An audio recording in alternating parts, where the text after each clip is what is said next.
Career highs for both Mary Gadeka with 20 points and Adriana Hahn with 15 points. We'll do an opening statement from Coach, and then we'll open it up to questions. Once again, just raise your hand so we can recognize you before you hop into that. Opening statement from Coach, please. Thank you. No, I just think it was a game where they played very well, and we played good. And that's what it was. And like I said, I don't think we played that poorly. We shot 48%.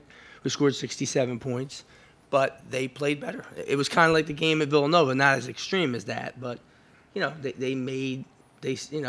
they first half 6 for 7 from 3. We had made 10 threes in the first half and could only manage a 4-point lead.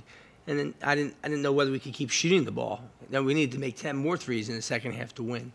The way that they were driving the ball, it's very difficult for us to keep them in front without helping. And when we helped, they kicked the ball to their other kids, and their other kids made shots. I mean, I thought it was a game where, the Stars obviously were going to play well in both sides, but I thought it was the other kids who were going to determine who won or lost the game. John? What did you sounded defensively in the second half? If it was what they did was teaming and forcing us to throw the ball to the non-shooter, and they're throwing the ball to Mary, and then Mary would drive it.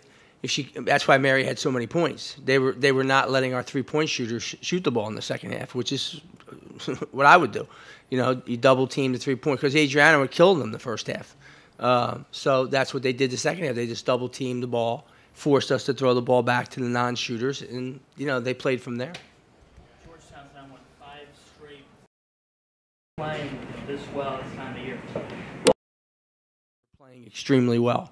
And they're almost unguardable on the perimeter, on one-on-one. It's hard to keep them in front of you. And if you do keep them in front of you, they can score over your head. So they can make a shot that's contested. There's not many players in women's basketball that can do that, score over your head. And they have 2 that can do it. And they can beat you off the dribble. And, now there are other players who are stepping up and making shots. So it's kind of like when we would isolate Mary and she would drive it and kick it and we would make threes. It's the same concept. The only difference is they do it differently than we do. We can't do it with speed and all that stuff. We do it with, old-fashioned way. You obviously go, and you said the last time you met them it was an admiration. Yeah. Was that first half an admiration and that the game just took on a life of its own? I think the game was extremely well played in the first half by both teams. I went into halftime. I said to our guys, look, we're probably playing the best we can. But Georgetown's playing really good too. And it was a question of who could sustain making shots in the second half. And like I said, Jana got some good looks at it. I don't know what she rounded up, but she got some good looks at it in the second half. She wound up 3 for 13. I think it was 3 for 13 from 3.